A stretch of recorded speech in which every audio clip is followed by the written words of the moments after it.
Welcome to Moments with Marianne. I'm so delighted we're spending this time here today. We have a very empowering show coming right up with special guest, Selene Calloni Williams. And she's here today to share with us ancient shamanic yoga. Selene is here to talk with us about using the ancient secret rites of shamanic yoga to remove fears, blocks, and subconscious beliefs.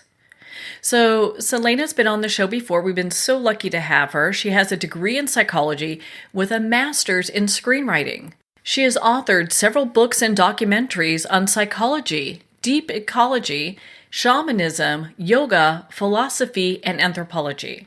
A direct student of James Hillman, she studied and practiced Buddhist meditation in the forest of Sri Lanka and has studied shamanic tantric yoga. She's the founder and director of the Imaginal Academy Institute in Switzerland.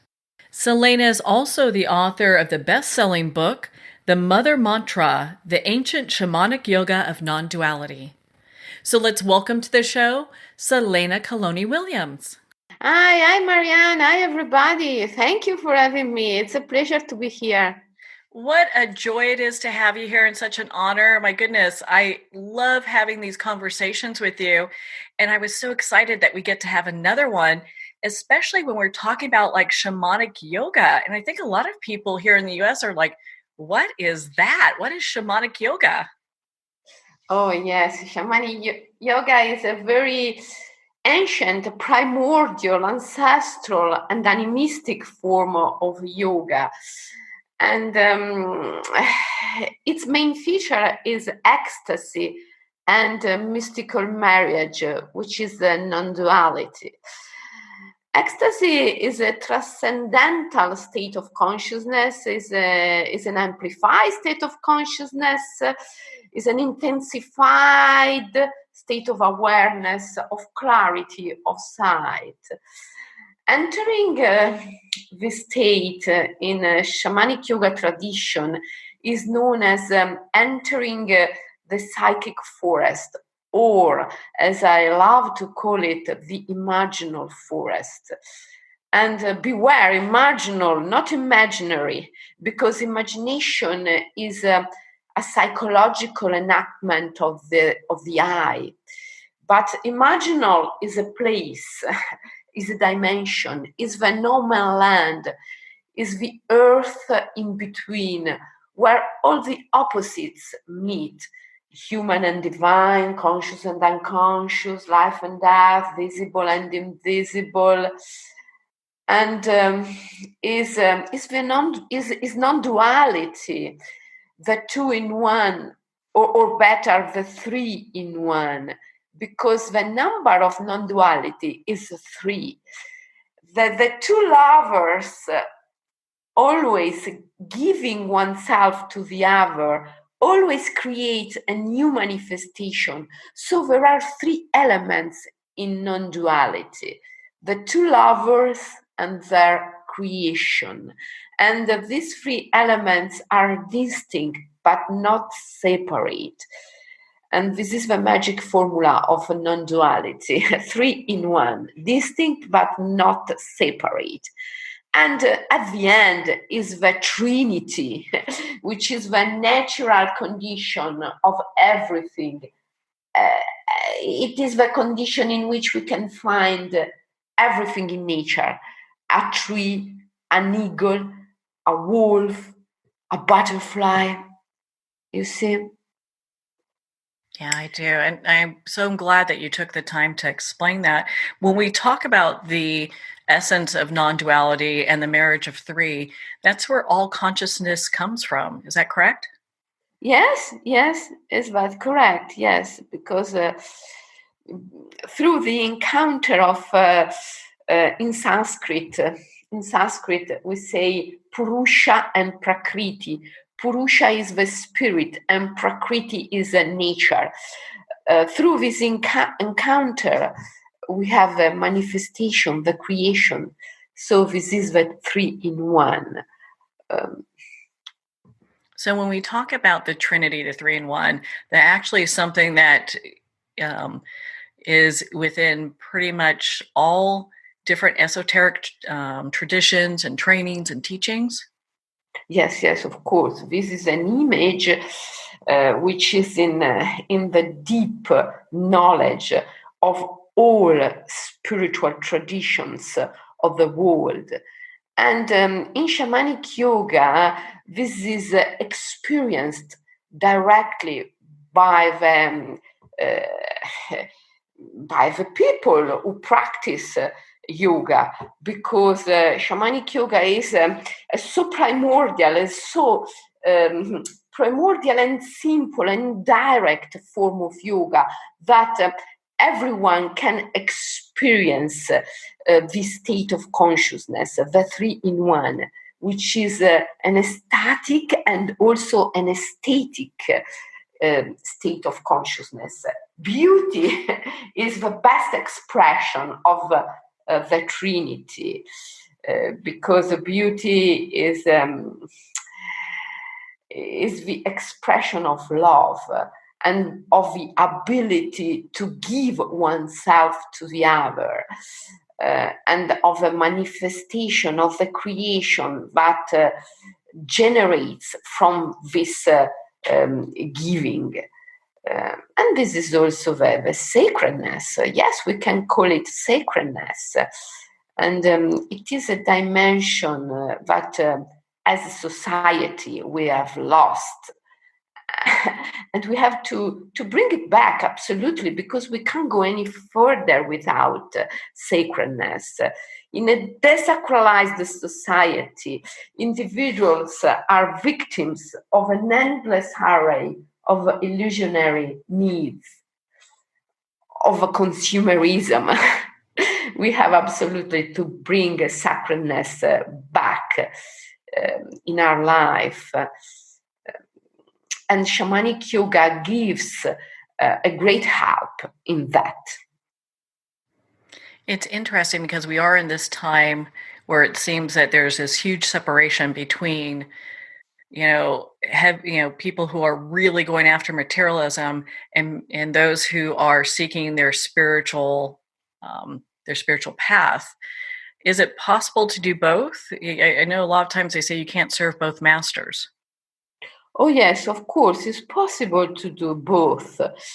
People who are spiritual can also find a great realization in life through their job, through money. Also, I think that mystics have to conquer back the power of money in order to put this power in the hand of the Mother Earth. You see, in a desacralized society, people who have power don't have knowledge, and people who have knowledge don't have power.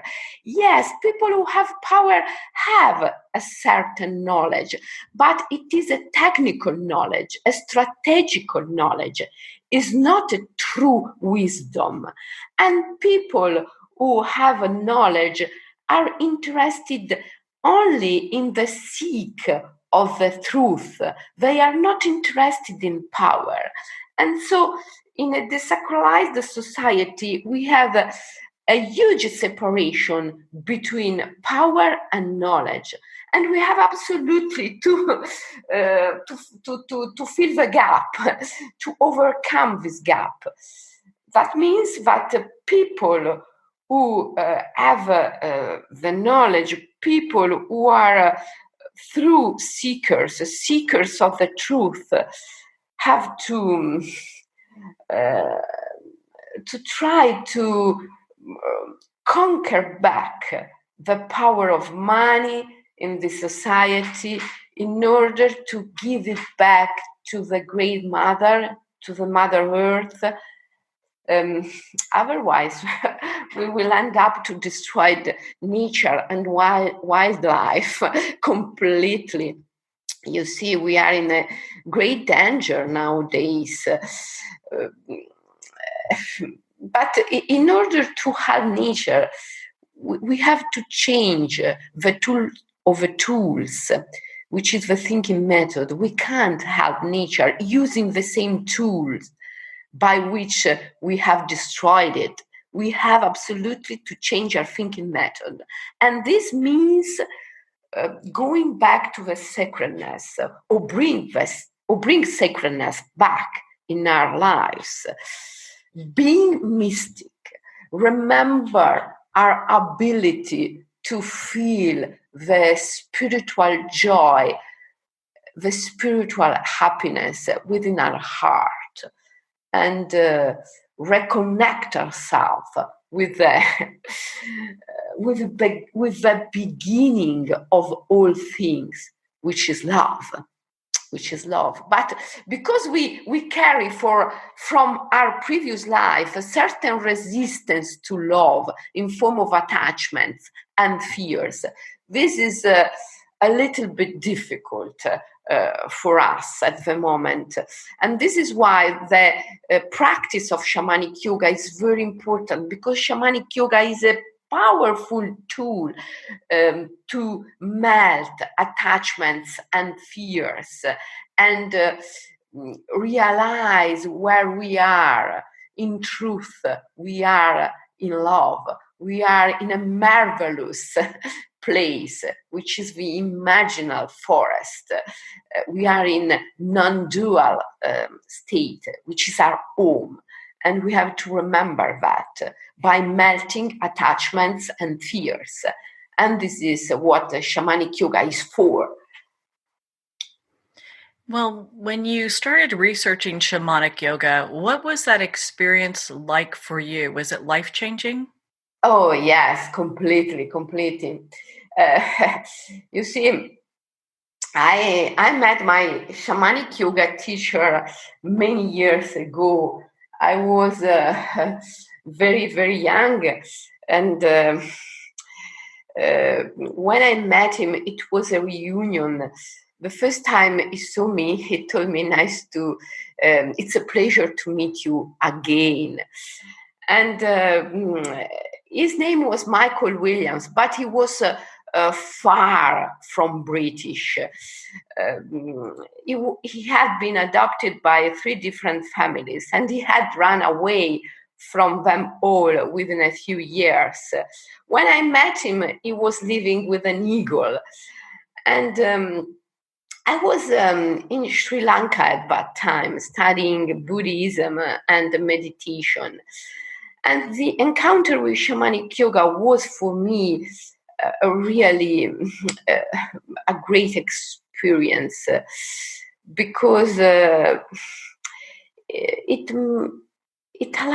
allowed me to see everything in a different way, and to do experience of joy and gratefulness and forgiveness. This experience is called pacification of memories, or better, pacification of images in shamanic yoga tradition. And is a great experience. Is the first one that people encounter on the shamanic yoga path. What pacification of images means? It means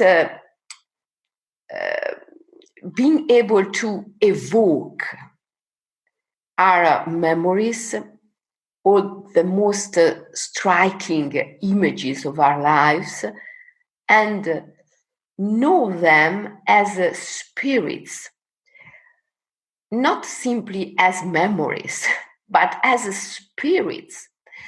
And then enter the emotion of the relationship between us and these images, these memories. Enter the emotions of this relationship with joy, forgiveness, gratefulness, love, in order to pacificate these spirits. And if you do that, bit by bit, you can open your mind, because you can melt your fears And you can open your inner vision because you can go beyond mental judgment and reach the power of inclusiveness. And when you are there, beyond judgment, beyond mental judgment, in the power of inclusiveness, you can see everything differently. And you can create the best future you can for yourself and for your planet by using your past emotions and your past images. And this is really a magic art, is a shamanic art, the art of pacification of images. Does it take a long time to get to the place where you can really pacify those images so you can move beyond what holds you back? No, it doesn't take time. Um, uh, as soon as you know how to do, you start to do it immediately, and immediately you receive benefits from that. Because you see, we live in a conscious universe, but we have the wrong impression that events are caused by the mechanical law of cause and effect, which is not the law of karma. The law of karma is an aesthetic, a poetic law of action and reaction. But our mind presents reality to us in form of mechanical events caused by the law of cause and effect. But it's not true. Events, as the ancients know, are entities, spirits, or as Socrates said, they are daimones, gods and goddesses. They are not materialistic or mechanical facts. They are spirits. And so if you start to pacify your spirits, the events that you have in your background, in your experience, immediately your future starts to change. And people who don't know this art maybe call it magic, but it's not magic.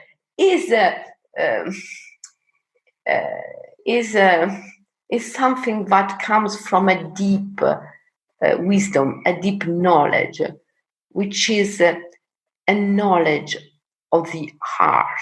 Because we not only have a thought of the mind, we also have a thought of the heart. And if we can think through the thought of the heart, we can have a wider wisdom, a wider knowledge.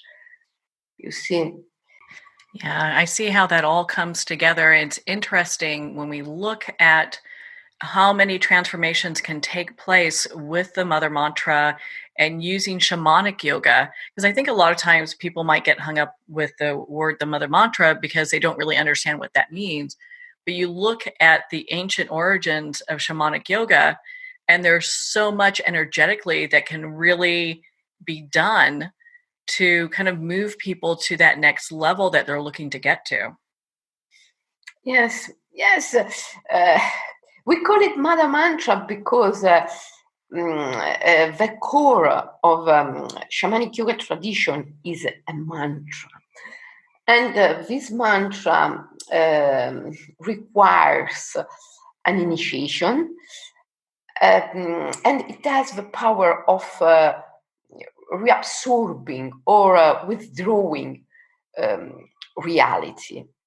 You see, everything is a dream, an apparition, a projection. This perfectly matches the Buddhist concept of samsara will, the will of illusions. And we have to be able to bring back all our projection to their original nature, which is image. Everything is an image, everything is a dream, and we have to bring back all the events to their original nature of images. But it's not easy to do that because of the conditioning of the world.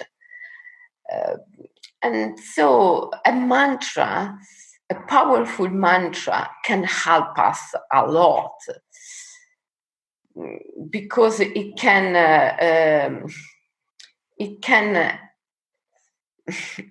act at a very deep level, at a vibrational level, in the deepest level of our body, in the mind of the cells, which is a vibrational consciousness.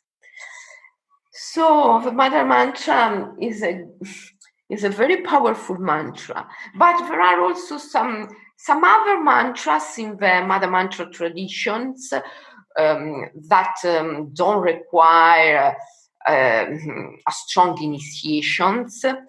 Like, for instance, if I can give a mantra now. Oh, please, yes.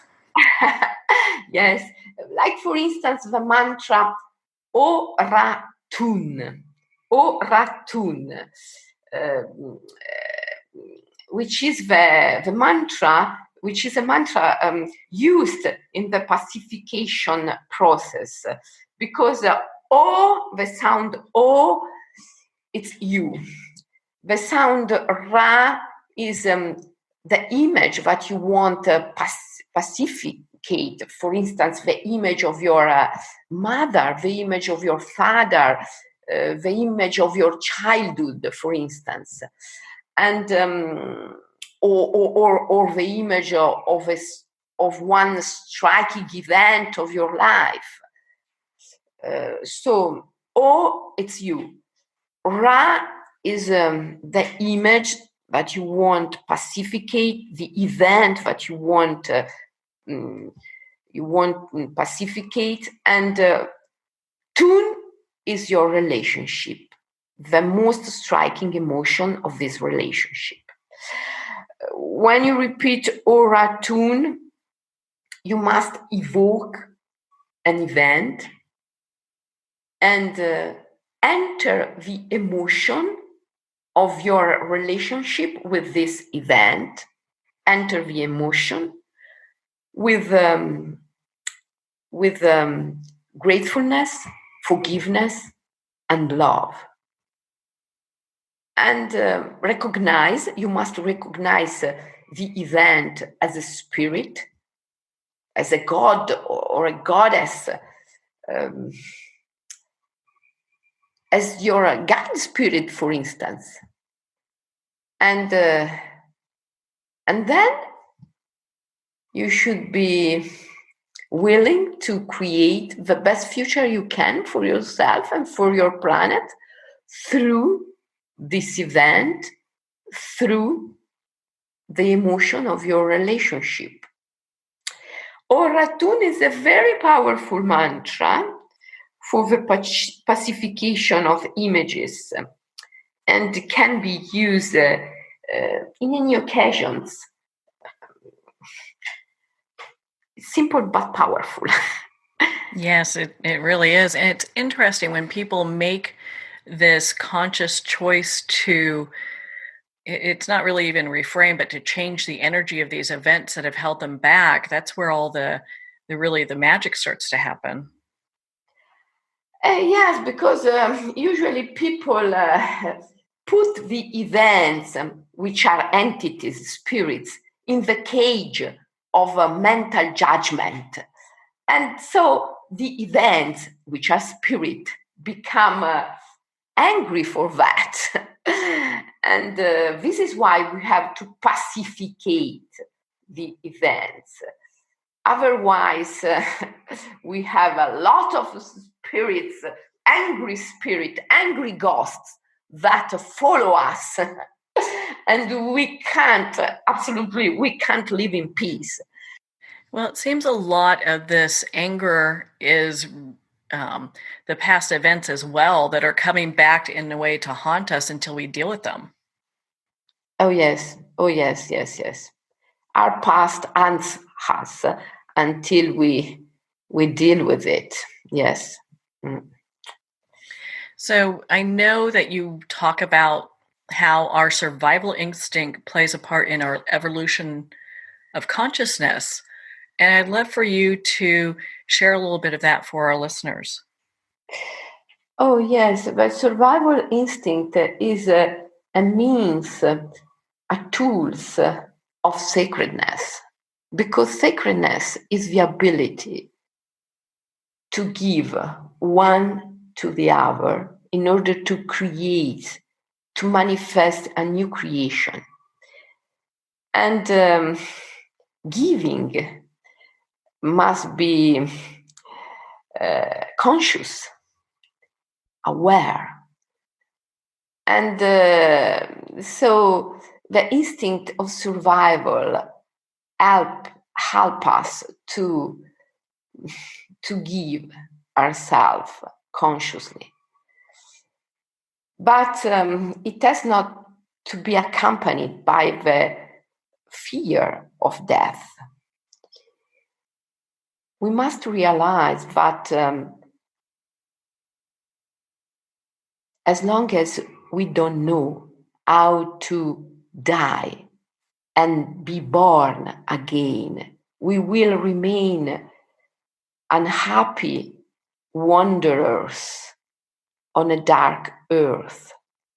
So we have to learn how to die and then be born again in order to overcome the fear of death.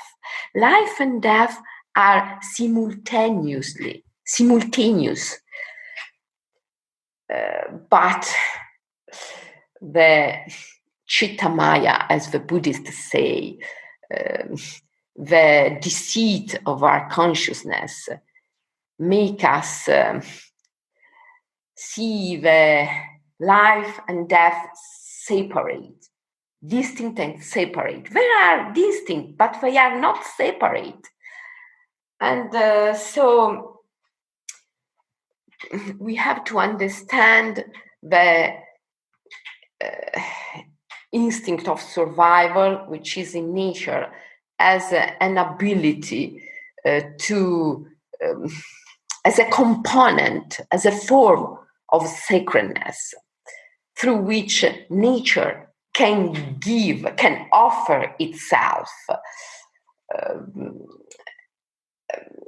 in a deep way, in a worth way, in a precious way. But we have absolutely to overcome the fear of death, because this is our biggest limitation. And the only way to do that is to undertake a rite of passage. And a rite of passage in shamanic tradition is a rite in which we can die and be born again, cross the great threshold. The great threshold can be crossed in two directions, from life to death and from life to the time before birth. And I think that everyone should do that in both directions in order to remember who they are and remember their talents, their abilities, their powers, and their unity with the spirit. You see, it's a big journey. It's the shamanic journey. Well, on that note, we're going to pause here for a quick break. We've been speaking with Selene Calloni Williams in regards to the ancient practices of shamanic yoga. You've been listening to Moments with Marianne. We'll be right back after these messages.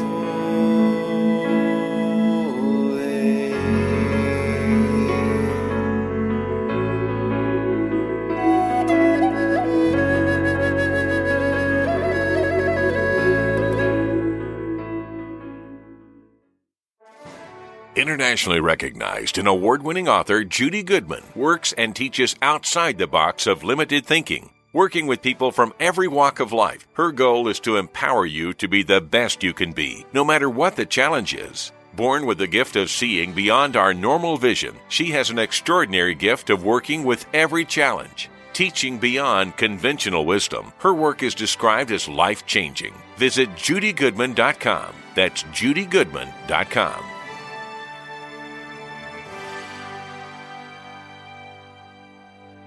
There comes a moment when you realize you're somewhere special, when you discover that each beautiful creature that you see has been rescued from a life of absolute horror and brought to this incredibly free place. Here's where their lives were forever changed and where yours will as well. Discover over 500 tigers, bears, and lions at the brand new visitor center at the Wild Animal Sanctuary just outside Denver. For more information, visit wildanimalsanctuary.org. Discover true freedom at the Wild Animal Sanctuary. There are nearly 2 million Americans living with amputation. Many live right here in San Antonio. Becoming an amputee can be scary, frustrating, isolating, but there's no reason to feel alone. The San Antonio Amputee Foundation is here to help support you and guide you toward resources such as home and car modifications and even prosthetic limbs. For more information or to make a donation, visit saamputee.org. We'll help you live a full, active life, one step at a time. San Antonio Amputee Foundation, healing limbs, hearts, and souls. If not me, then who? This ethos is driving the Travis Manion Foundation to empower veterans and families of fallen heroes to develop character in future generations. In 2007, Marine First Lieutenant Travis Manion was killed in Iraq while saving his wounded teammates. Travis's legacy lives on in the 5 words he spoke before leaving for his final deployment. If not me, then who? Guided by this mantra, veterans continue their service, developing strong relationships in the community, and thrive in their post-military lives. Visit TravisManion.org and ensure the character of our nation's heroes lives on in the next generation. If not me, then who?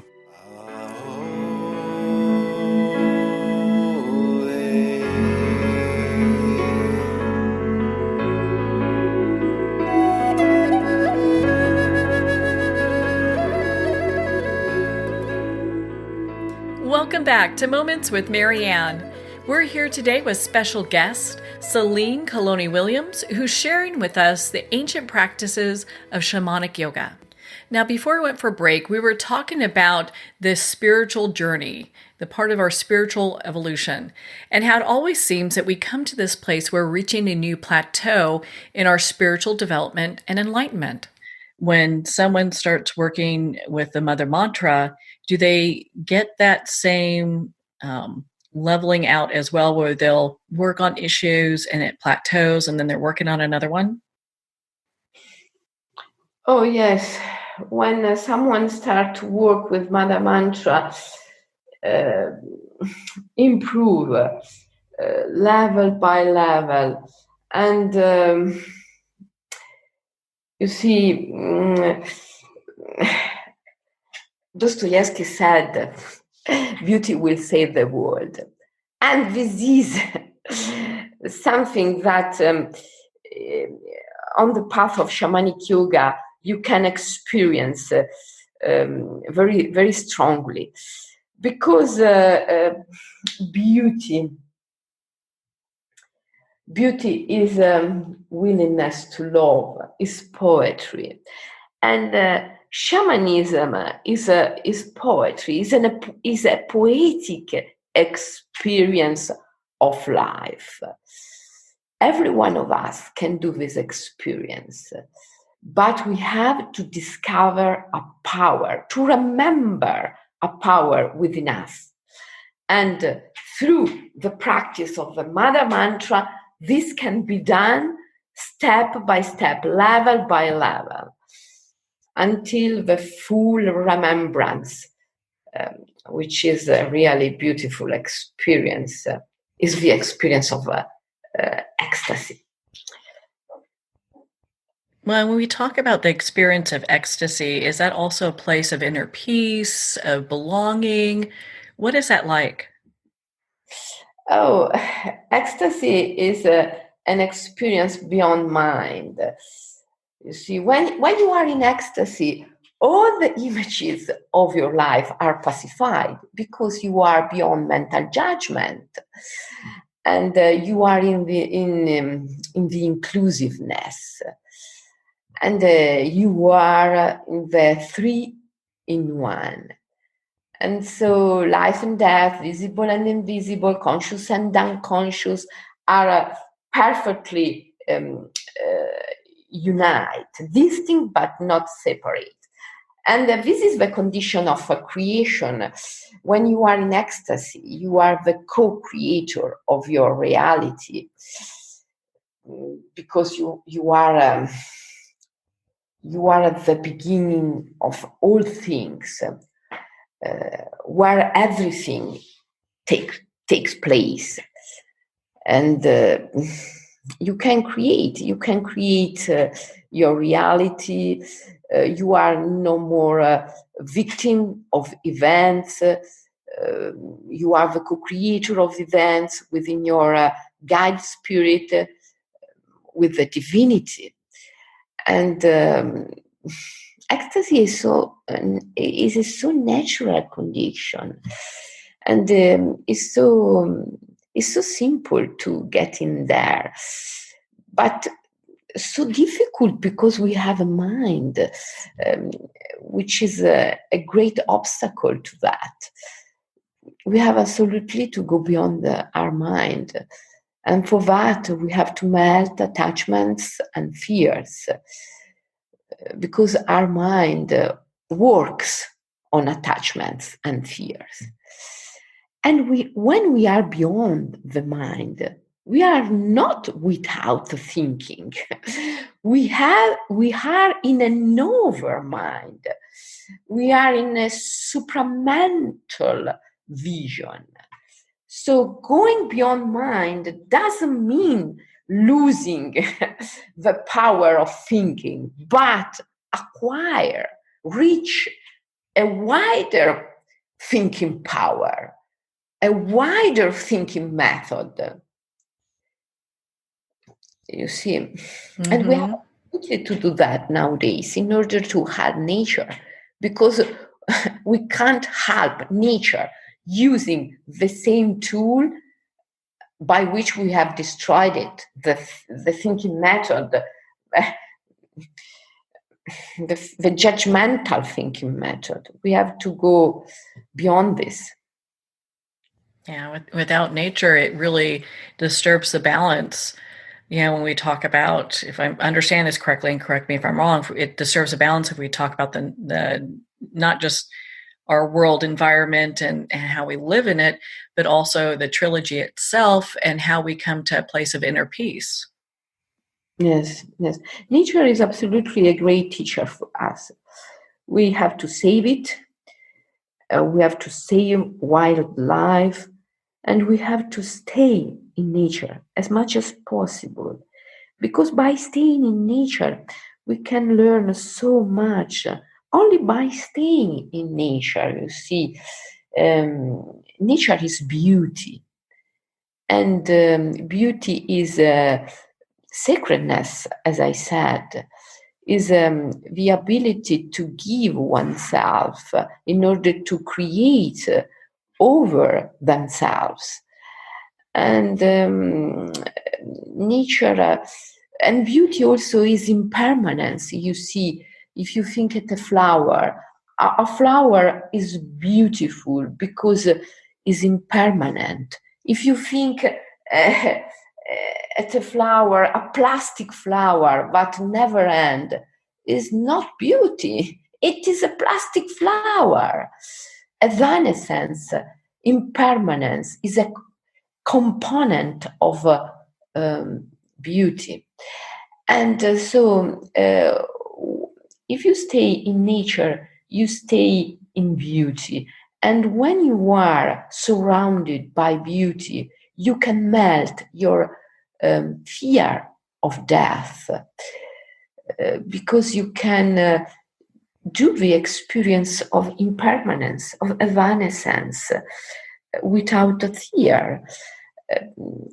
And so, staying in nature, you melt your fear, you open your mind, you connect back with sacredness, and this is very important. Nature is a really great teacher for us. Well, it really teaches us the impermanence of life as well, and to appreciate being in the stages that we are in. Yes. Nature helps us to love ourselves and to love our world. You see, when we are in nature, we are in love, and love is always the two in one, or better, the three in one. When we are in love, when we are in the condition of love, we can separate our consciousness from ourselves, and we can see ourselves from outside. And this is the best way to love ourselves. Being able to look at ourselves from outside. And nature can help us to do that, because nature is love, and love is always the condition of three in one. If we stay in our sense of I, in our ego, we are only one. But if you can reach nature, we can reach love, we are three in one. And in this condition, we can look at ourselves from outside and love ourselves. And if we love ourselves, at the end, we love everything, because there are no separation between us and all the other things.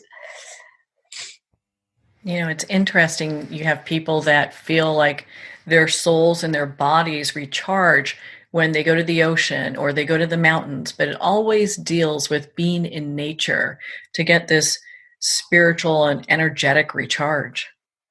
Oh, yes. Yes, nature helps us to recharge ourselves, and also in the Mother Mantra tradition is known a practice called soul hunting. When we are in nature, we can take the spirits of beauty with us by repeating a mantra, for instance, the mantra or a tune, and asking to the spirits of nature, the spirits of beauty, to come with us. By repeating the mantra and by praying, come with me, come with me, come with me. And is a beautiful shamanic practice which can regenerate our batteries, regenerate our soul, our body, and our emotion. The hunt for the soul in nature is a beautiful shamanic practice. Now, is that something that typically you need someone who is a shaman that can walk you through that practice? Is it something that they could pick up the Mother Mantra and do themselves? It sounds like it's a little bit more in depth than that. Oh, people can do that by themselves. For instance, reading my book, they can learn a lot. I wrote the book about the Mother Mantra and shamanic yoga on this purpose, to help people to practice shamanic yoga by themselves. Of course, if I can come to a retreat, to a seminar, they can learn much more. They can be initiated.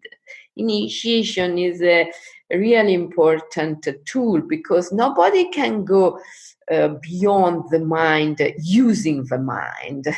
We need another tool to go beyond the mind, and this is initiation.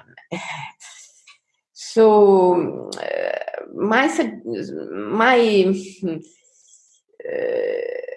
advice is start reading the book and practice the exercises, the spiritual exercises that are on the book, and then when you can, do a seminar or a retreat.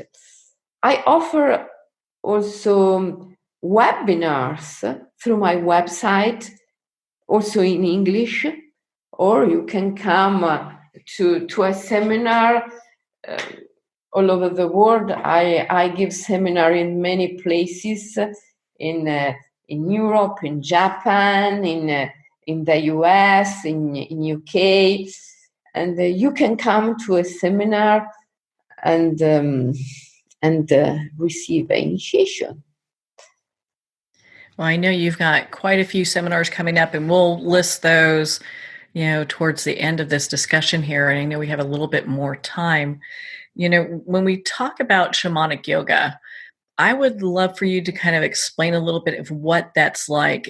Does someone have to be a yogi who's done yoga for years? If it's someone that has a hard time, being actually physically moving, is this something that they can incorporate? What does this look like for people who pick this up and start working with it? There are many aspects.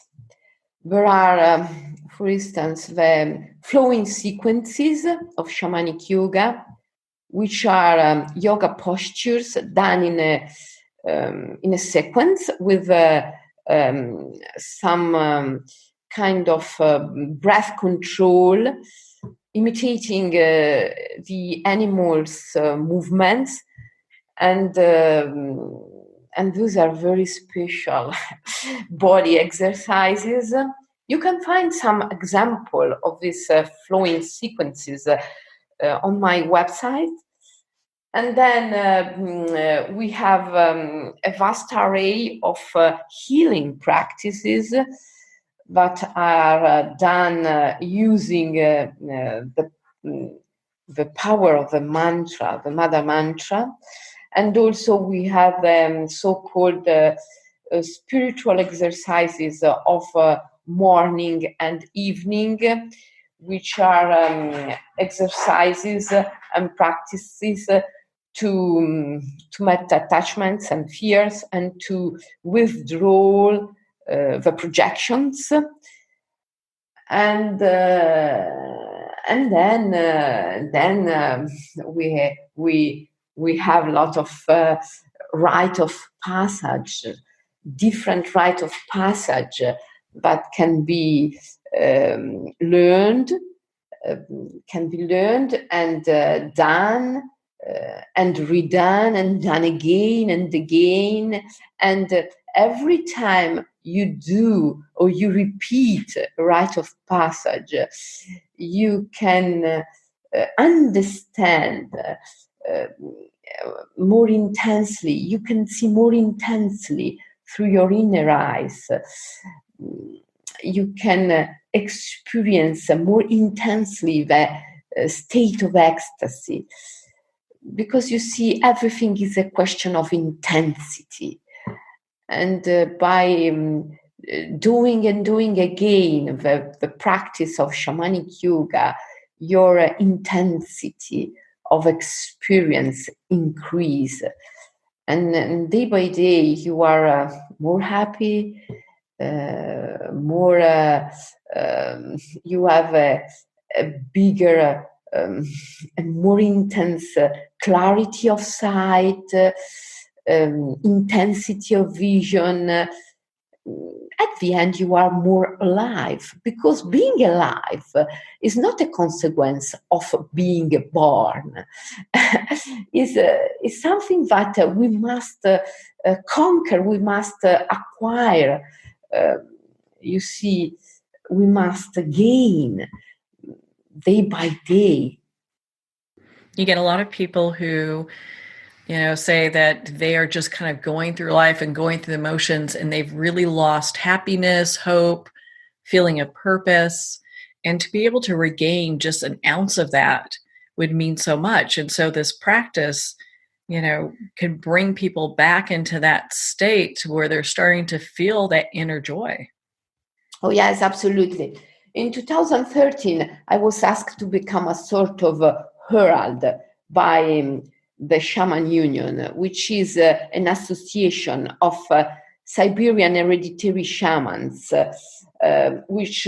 who are concerned about nature and aim to transform the current human being into a happier and freer and more fulfilled creature.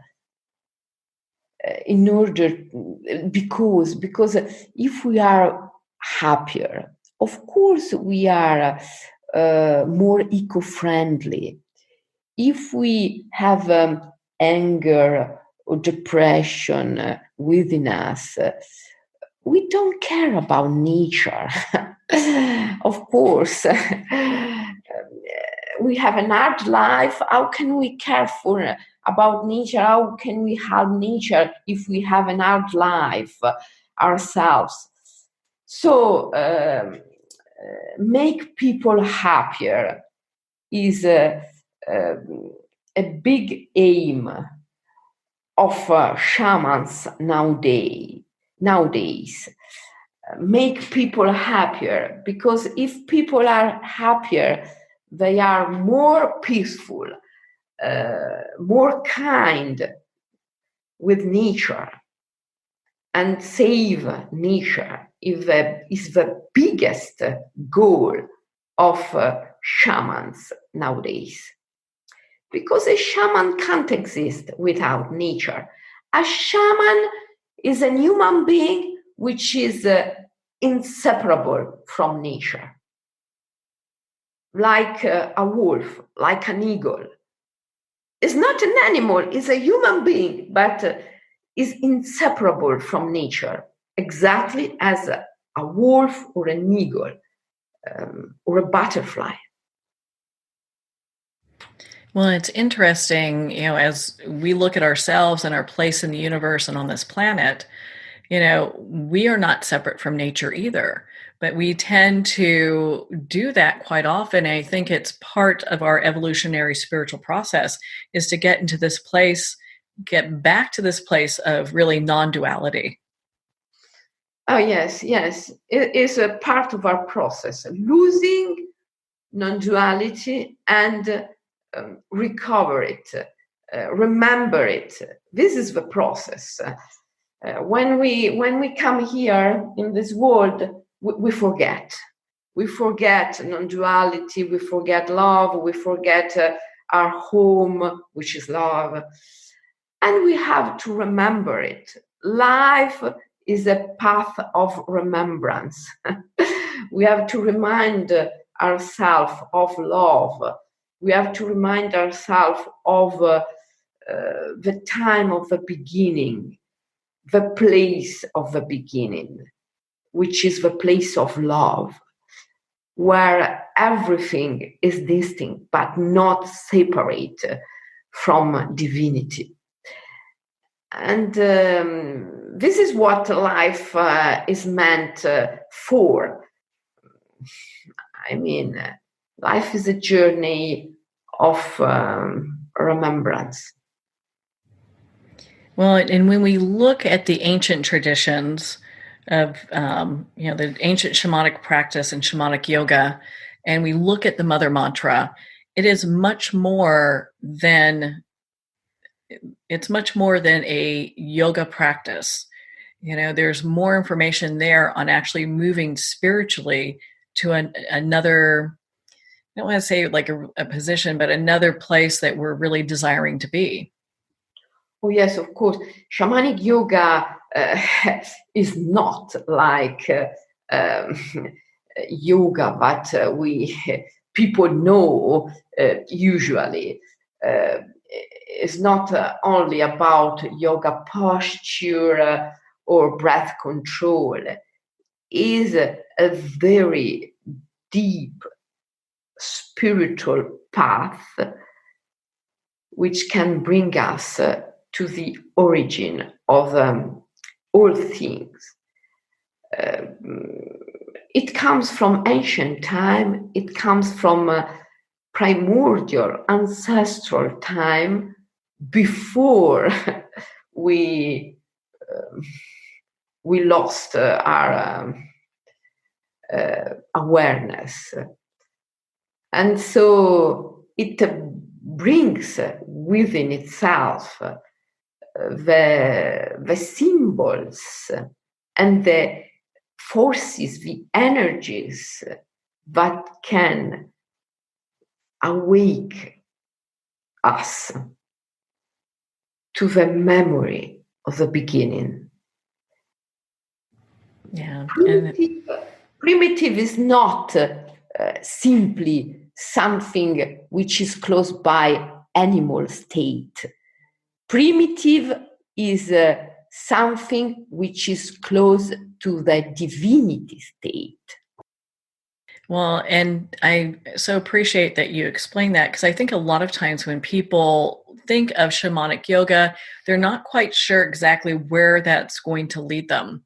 You know, they look at it and go, gosh, is this going to be part of a yoga practice? Is it going to be part of consciousness and a deeper dive into non-duality? You know, what is it that we're focusing on? And it's all of it. Yes. I think that people have to know that a shaman is basically a psychopomp, a ferryman, or a fairy woman, someone who can cross the great threshold from life to death, or from life to the time before birth, and carry others with him or with her. And this is the most important aspect of shamanism. And shamanic yoga is made of that, of this experience. So what are some of the things that people can expect when they dive into, you know, their own shamanic yoga practice? Because I know there's a lot of ancient teachings that go with this. Oh, yes. There are a lot of ancient teachings. But you see, all the ancient teachings, all the ancient metaphysical and mystic traditions have a same core, a similar aspect. And this is what I call the withdrawal of projection, the reabsorption of reality. All the ancient spiritual traditions are meant to help people to bring all the events of their life back to their natural origin, which is dreams, projection, apparition. And this is depicted as a mystical marriage in all the spiritual traditions of the world. Think of Hinduism and of the union between Shiva and Shakti, Shiva and Parvati, the divine Shakti. Or think of Buddhism, think of the esoteric Buddha, which is the Buddha depicted in the erotic union with his companion. Think of Christianity, and think of the union between Sophia and Christ. Sophia is wisdom, and Christ is love. and wisdom and love have never to be separated. Or think think of esoteric Islam, Sufism. Think of poets like Rumi, who praises the carnal love between the human and the divine. Think of the Song of Songs and the union of Solomon and his bride. In every spiritual traditions of the world, there is the same symbol. And this symbol is the mystical marriage. For alchemists, alchemic weddings. And this is the main symbol in shamanic yoga tradition. This is what we call the shamanic eroticism. The shamanic eroticism is a very high spiritual path of reunion between human and divine through the most important, the most creative energy of life, which is the erotic energy. And this is a very powerful path that can't be explained further here, but because require an initiation, of course. So, Selene, I understand that you have so many great, events coming up. You're coming back out to the U.S. My goodness. I mean, you have opportunities for people really to get involved with you and the work that the Mother Mantra and Ancient Shamanic Yoga right now. Oh, yes. I'll be next week on the 24th in San Jose for the SAND conference, the Science and Non-Duality conference. I will give a workshop and a speech at the SAND, and then I'll be in Seattle to present my book, The Mother Mantra, The Ancient Shamanic Yoga of Non-Duality, at a Seattle bookshop. You can find all the information on my website, and also I will give 2 seminars, 2 workshops in Seattle, one at the bookshop and another one in another place.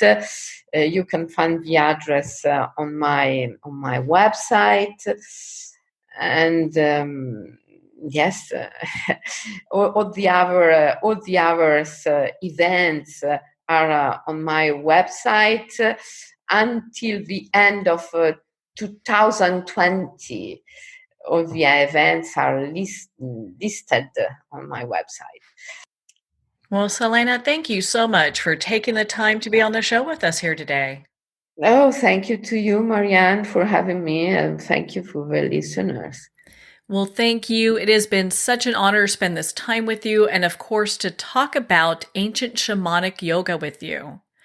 Again, if you'd like to connect with Selene, you can at SeleneCalloniWilliams.com for more information.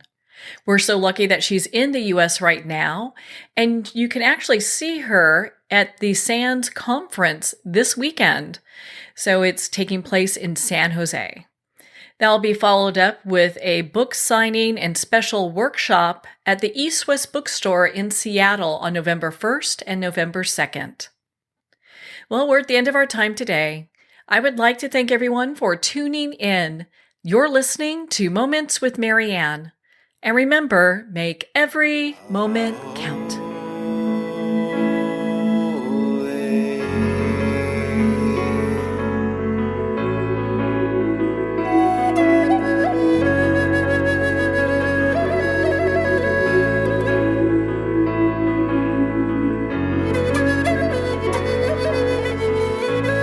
In a single moment, your life can change. Moments with Marianne is a transformative hour that covers an endless array of topics with the best of the best. Her guests are leaders in their fields, ranging from inspirational authors, top industry leaders, and business and spiritual entrepreneurs. Each guest is gifted and a true visionary, a recognized leader in her own work, and while teaching others to develop, refocus, and grow, Marianne will bring the best guest and sometimes a special surprise.